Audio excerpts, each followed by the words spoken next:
Ladies and gentlemen, welcome to another MPJ rock album review. We are reviewing the latest rock album. Hi to my crew. Hello to Paul, to Trish, and to Dom today. Good morning. Hey. We are missing the adorable Dave in his new abode as he's off under some travels. But we have his votes. What do I mean by votes? Well, what the show's all about. Well, we are reviewing the latest rock albums, but we do it in the style of putting them head to head, and then we rate them out of 5 for our listening pleasure. That's a key word here, our listening pleasure. And if they score more than 20 out of 25, because 5 of us. I know there's only 4 on the screen, so don't get confused. They might get into a Hall of Fame. They might even get into our shortlist for Album of the Year. So, who do we have today? Going head to head is Greta Van Fleet and their new album Starcatcher. And they're up against Sergeant Steel with their album Mr. Sippi. But it's 2 words, Mr. Sippi. Mississippi. But there we go. So, not in the town. Just to clarify that. Okay. So, first, without further ado, let's find out a little bit about the bands. Greta Van Fleet is an American rock band from Frankenmuth, Michigan, formed in 2012.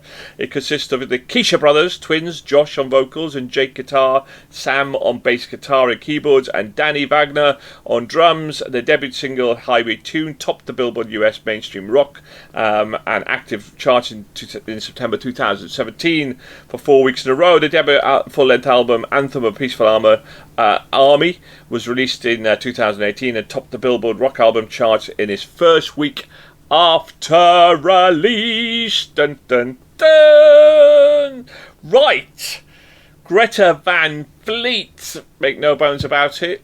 One of my favourite bands since I got back into rock music, but I appreciate they are an acquired taste, and that's why I emphasise listening taste. So, let's start off with the Doubting Thomas, shall we? Paul, then Greta Van Fleet. Let's hear your thoughts on a bit of Greta, shall we? Okay, yeah. So, well, I've heard of Greta Van Fleet. Heard them a couple of times, and here is my problem with Greta Van Fleet. It's your years. If this were, pardon? Your years. Your listening is your problem with Greta Van Fleet. Well, it's not that. It's they put out some enough stuff, but they do sound an awful lot like Led Zepp. And I've had my Led Zepp years. You know, the missus' favourite song is "Stairway to Heaven."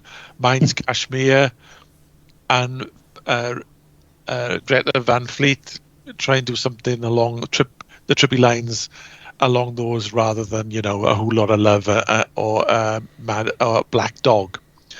But this is it. If this band was in my local area and they were called Led Zepp again or Led Zepp a tribute band or whatever, we wouldn't be talking much about them. I don't think the world would be talking much about them. And don't get me wrong, some of these tribute bands are absolutely fantastic.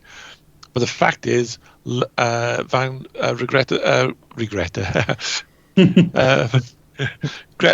Van Fleet write their own stuff. And I don't connect with it. It's okay. It's fine music. It's quite trippy, but for me, it's just too much like a copy of Led Zepp, and therefore, it didn't kick my boat. It didn't float my boat, kick my boat, whatever you want to call it.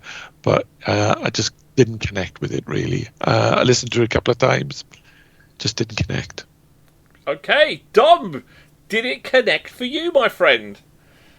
Well, I suppose there's this argument that, like, the Keisha brothers, they're so, as Paul said, deeply entrenched in their love of Led Zeppelin that they can't help but just become this kind of spooky voodoo channelers of, it's almost as if they're singing songs from a lost archive of Led Zepp that never been released. Trouble with that, of course, is that Robert Plant and Jimmy Page, they're both still alive, aren't they? They're both still alive, I think, yes. So how does that work? I don't know. But anyway, it works. and Led Zepp, they were into all sorts of like batshit voodoo stuff, weren't they, back in the day? So who knows? Maybe they're channeling it out. Maybe it's like some spooky way in which they're trying to perpetuate their legacy by, implanting their spirit in somebody else. But at the end of the day, I mean, I just love it. It's great. I mean, Robert Plant must look at Josh Kisga, the singer, and he must just want to kill him, mustn't he? No, because look on the web about the interview with Plant, about Kishka and about Josh. No, the total opposite. Actually, total opposite. Loves it. And it's a really fascinating interview. It doesn't feel like that. It feels like someone's come along and taken over the mantle, so to speak. Yeah. And it's a really, really fascinating insight into. He thinks it could be the next huge kind of mega band, really, from that perspective. Really high praise from him. So they're totally that. I'm going to put it out there, and I reckon that Josh is a better singer than Robert Plant. Sue me, but I reckon that he is. And I mean, like, Robert Plant's voice has really lasted. So some of his albums he's released in recent years sound absolutely amazing. But I think Josh, his voice is incredible. And Waited All Your Life, the track on there, I think that kicks the arse out of pretty much anything else that's around at the moment. So although a couple of the tracks on the album, you can actually hear direct parallels with Led Zepp. There's one that sounds a lot like Kashmir. I can't remember which one it was now. I didn't write it down. But I think it's an incredible album. Loved it. Wow. Okay, great review, Dom. So Trish, I know you're a bit of a fan. Was this album up to the standard you were expecting of your Greta Van Fleet? Well, now with their third album, Starcatcher, and Greta Van Fleet definitely haven't lost their mystical allure to listeners. Starcatcher is full of delightful contrasts that work well together. A lot of the songs on the album are very emotive, like Dom said, Waited All Your Life, Farewell for Now, and my personal favourite, Meet the Master, which is a skin-tingling anthem. Greta Van Fleet continue to develop their art and not falter. I'm beyond excited to see them sing some of these songs from this album live in November. On a note of Meet the Master, thank you, our Rockmaster Nigel, for letting us meet this album. On a final note, this album is G, pure genius, V, victorious, and F, flawless. Ooh, the fight back's begun for those doubting Thomases out there. Right, what do I think? Well, I make no bones about it. Greta Van Fleet are, since I returned back to my not returned, but moved out of the old classic regeneration of just listening to all the old albums and went on my journey. Greta Van Fleet were one of those bands that did that for me. When I heard Highway Tune, I went like, oh my god, there is modern bands out there reviving that classic era that are bringing new life to it, that are breathing new life into it. And and we've reviewed a lot of bands where we say, oh, it was like AC/DC or Iron Maiden, etc. there as well, and we fall into a trap of then going, well, like for like, or do we say they have the DNA of that band? They are influenced heavily by that, and there's no doubt about it that no matter, you cannot argue that Greta Van Fleet have DNA of Led Zepp right through their bones. Early doors there was a bit of this, bit of that, but it is that like kind of Led Zepp sound and that Led Zepp vibe that they can have. In fact, if anything, I would like them to, and Paul's right in what he was saying, they go more towards that bias to that more esoterical or ethereal kind of vibe that Led Zepp went down. And I'm a bit more disappointed they don't go more to that commercial sound like Who Lotta Rosie and that sort of stuff as well, because when they do, I absolutely love that as well. And actually, Paul is right in terms of tuning in to their sound. When they brought out the anthem for the Peaceful Army, it took me a few listens, and I had it on the car, and then before I knew it, I just adored that album. I think I rated it a 4 originally. Now it would be like a 10. And live, they're amazing. What I think they've done is I think they have taken what Led Zepp were doing and and leveled it up, moved it up another level, evolved it, if you like, and gone into places that Led Zepp, if they were still around and had done, would have probably moved on. But the musicianship of the Kiska brothers and the vocals of Josh is just phenomenal. And when you do tune into it, and I'm not saying it's easy to tune into it, but when you do tune into it, that for me right now, there is nothing like them in new bands that are out there. They are alone in what they do. They might be regurgitating, not regurgitating, but evolving the sound that Led Zepp have. But there is no band out there like Greta Van Fleet right now producing the music they produce. And also, you know, I'm a massive fan of female vocalists. I think the female vocalist per se across the rock industry is better than the male vocalist standards out there at the minute. Apart from Josh Kiska, who is a phenomenal. He is absolutely, his voice is glorious. You just can sink into his voice and just drift away with it. And it's not even, and some people say, well, it's more prog rocky. Well, it's not really, because you tune it, not for me anyway. You kind of, there is a pattern to it, and it's just magic.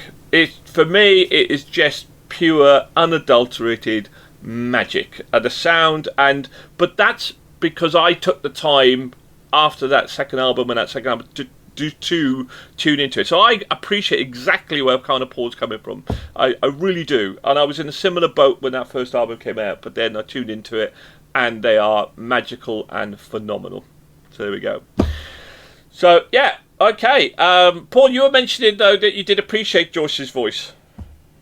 Oh yeah, his range is fantastic. But I also want to pull you up as well, because last month we listened to Darkfighter, and Darkfighter did have the Led Zepp sound, but they'd gone down the power rock version of the so yeah, it's just that I think. Why would you pull me up with Darkfighter? I'd give it a 5. Because you said there was no other band out there doing Led Zepp, taking the Led Zepp. I don't think they were Led Zepp. I don't think they were Led. I think there was elements there, but I don't think they were. I mean, Greta Van Fleet are pure DNA Led Zepp in their bones. I would not associate them with any other band right now after this album. Yeah, some people early doors say, "Oh, they're ACD sound." Yeah, after this album, there is absolutely no doubt as to where that DNA lies. I think Rival Sons had a little bit more diversity in their album, which is what I loved as well. But yeah. Anyway, Dave is not here, but what did Dave think? Well, we get to that when we cast his votes, because he's giving his votes rather than his synopsis of the bands he thought of. So who are Greta Van Fleet up against? They're up against Sergeant Steel and their album Mr. Sippi. I was in Mississippi, but a little play on words there. So who are Sergeant Steel? A hard rock band from Austria. You would have thought that, which was founded by guitar player Jack Power, singer Phil Vanderkill, and bass player Cozzy Cox. In 2007, Sergeant Steel plays traditional hard rock music, which is ingrained in the 70s and 80s in the veins of bands of Queen, Bon Jovi, Aerosmith, Judas Priest, Rainbow, Deep Purple. In February 2013, Steel released their single Black Wings Come In. It's the official anthem of the HC Black Wings Linz Ice Hockey Club. Wow. Okay, good one. Who won the hockey championships in 2003 and 2012. How about that then? So Dom, let's start with you then. Bit of Sergeant Steel. What did you think? Did you like? Did you not like? Austrian hard rock is a 9 for me, I'm afraid. Oh, 9! Okay. Can I just say, right, this is my confession. I hate Bon Jovi. Can I just put that out there? I know you're going to hate me for this, but I hate Bon Jovi. I really hate them. And there's another Chris in the room. Is your name Chris? Have I got to go now? And no. Chris also hates Bon Jovi, but there we go. And I stopped liking Queen about the same time that I lost my virginity, if I'm honest, as well. What, last year? And these are like, again, Nigel, giving us a band that just sounds so much like somebody else. And like John Bon Jovi, he's not dead either. How's this happening? How are we channeling all these strange bands? But also, right, okay, this is the thing. This is a pet hate of mine, is like really pointless lyrics. So the song I'm Going Down to Mississippi is like, okay, great, you're going down to Mississippi. Like, what are you doing there? Doing some shopping? I mean, like, I don't care why you're going to Mississippi. I don't really need to know your travel plans. It's just stupid. And what's that other one? Tease Me. Was it Tease Me? Oh, so cheesy. That is just cheese. It's like toasted cheese sandwich. And it's got like lyrics like, you've captured me in an emotional haze. And I just think he's using Google Translate to write his lyrics, or maybe AI. I don't know. Like, you captured me in an emotional haze. What does that even mean? They are okay. They're a pretty sharp band. Mama Didn't Raise No Fool. I thought it sounded like it was off a musical, really. And I Was So Cool. It's just not cool, is it? I hate. That's all I can say. I would say it's kind of what it's given me is Eurovision vibes. That's it. They would be awesome on Eurovision. I think I'd love them on Eurovision. They'd go well, but not on my playlist. Sorry. Wow. Wow. Trish, do you want to go down to Mississippi? Do some shopping? Yeah. Why? Look, I'm a rock angel. So, Mississippi. In this album, they do mix and match various styles in a way. Take the opener, Down to Mississippi. It hits hard with a catchy riff. Please Me, Tease Me, one of Dom's favourites, brings the metal crowd ready chorus. Some influences of Bon Jovi, Aerosmith in there, I could hear, which is the rock of my youth. There's a couple of ballads in there as well, maybe one too many for my taste, but it's classic rock with touches of hard rock, blues rock, and a good portion of southern rock. As the songs go by, it gets meatier. My favourite track was Caught in the Web. This is an opportunity to meet these Austrians who've already a long career and give us an album that deserves to be heard and enjoyed. It's a solid album, akin to my 80s rock sweet spot. Ooh, okay.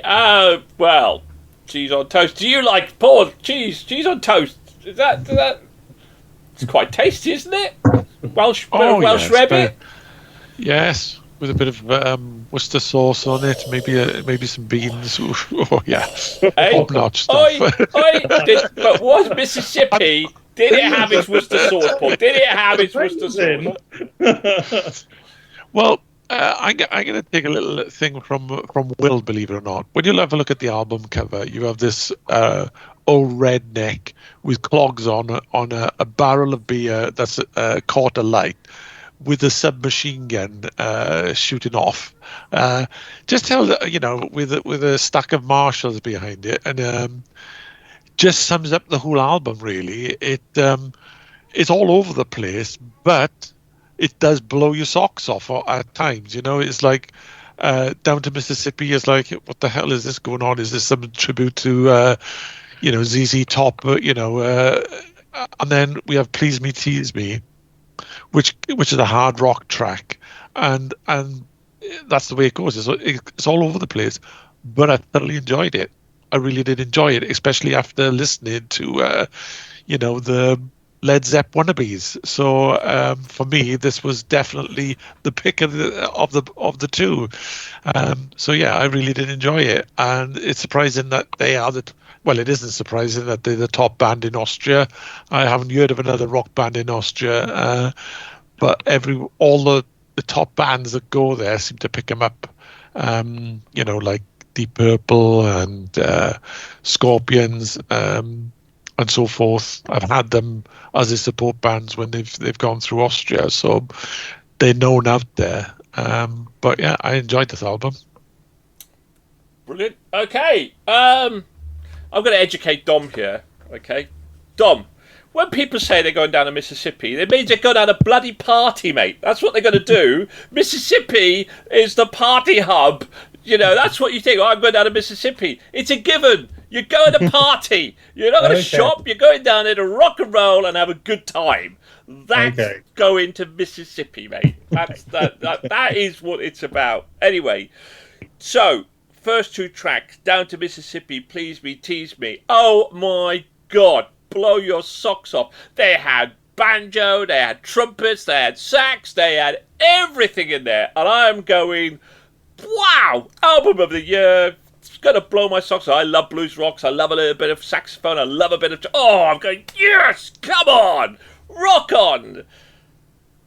And then Dom's right. Then it goes and then it goes into some soft rock album. Then it comes Bon Jovi shit. And it's just like, which is okay, but it was just bizarre. Paul's right. It was all over the place. And I'm going and there were a couple of other tracks that brought. Well, it was one other track that came back to a little bit of that kind of that sort of sound for those first 2 albums. But the first 2 tracks blew your socks off, and then it was just an okay average album after that. But it was still enjoyable. It was still good. And I tell you, and I'm going after those first 2 tracks. Oh my God, I can't. This is gonna challenge Greta Van Fleet. This is gonna give me such a hard time. But yeah, then it just kind of went off a little bit, and it was just like, and I enjoyed it. It was a good album. I just wish it was just kept into that theme of really, you know, smashing your face. Though those two opening tracks were brilliant. Please Me, Tease Me, and even my daughter who's in the car was going. She was banging out to like Mississippi, one of her favourite songs. I've kind of when we were kind of listening to them from that side of things as well. So yeah, good album. Really good, but could have been amazing. Would be my analogy on that one. For me personally, anyway. So, right, okay, let's find out what Dave thought as well when we get to our voting. Which album are we going to buy? And I spend our 20 quid. Will any of them hit the hallowed Hall of Fame from that side of King? So, well, we'll go with... should we start with Dave, or shall I leave Dave to last? Start with Dave? Yeah. Just to set the scene. Dave, give Greta Van Fleet 2.5. Paul? 2. Oh, you did. You told me you were going to give it 2.5. Did I? You lied. did. You told me. You told me on the phone it was a 2.5. Did I now? You did. No, 2. You did that on purpose. You're doing that on purpose. No, As if you would do that, right? No. Yeah, Dom. Only because it's not their best album. 4.5. It wouldn't have mattered anyway. Sack on Blur. Trish. 5. 5 from me as well. Yeah, I hate you all. 19. One short of Hall of Fame. So I'm going to lower the wild cards for Album of the Year to 19. So it gets in from that side of things. Okay, Sergeant Steele. Dave gave it a 3.5. Dom. Because I'm now going to have beans next time I have cheese on toast. I'm putting beans on the top. I'm giving it a 2 because that sounds really nice. Now you know what it means by what you mean by going down to Mississippi, and it's not shopping, but it's drinking whiskey and getting pissed. That's going to Mississippi. Yeah, and having a party. Trish. 3.5. Paul. 3 from me. 3. You just said you loved it. You had a really good time. I enjoyed it, I said. Yes. His name's Ian. That's not a 3, is it? I enjoyed it. I give it a 4. I enjoyed it more than Van Fleet, so it's a 3. Yeah. Okay, so I buy Fleet, Dave would buy Sergeant, Trish would buy Fleet, Paul would buy Sergeant, and Dom would obviously buy Fleet. So Greta Van Fleet has at least won this contest. 7.5, 7, 11, 14, 16 for Sergeant Steele. So still pretty good. Still a solid score. What was your vote? What was your vote, Nigel? 4. I didn't catch it. 4. 4. Yeah, wow, I enjoyed it. I enjoyed it. It's a solidly good, fun album. But I think think because after the first two tracks I was on a 5, and I didn't hate it enough, or just I like it not enough to lower it like below a 4. So because I honestly those two tracks made my playlist, and I loved them, absolutely loved them. So right, okay, well. Gang, thanks for tuning in. Thank you for joining us. Please, if you like what you heard, please hit that like and subscribe button. We're slowly eking up there, and please share our posts and to get the word out there. Well done to Greta Van Fleet. Still think it should be a top of the Hall of Fame albums, but there we go. As I say, listening pleasure and all of that. Anyway, thanks for joining us. Keep safe, keep rocking out there. Goodbye, everybody. Bye.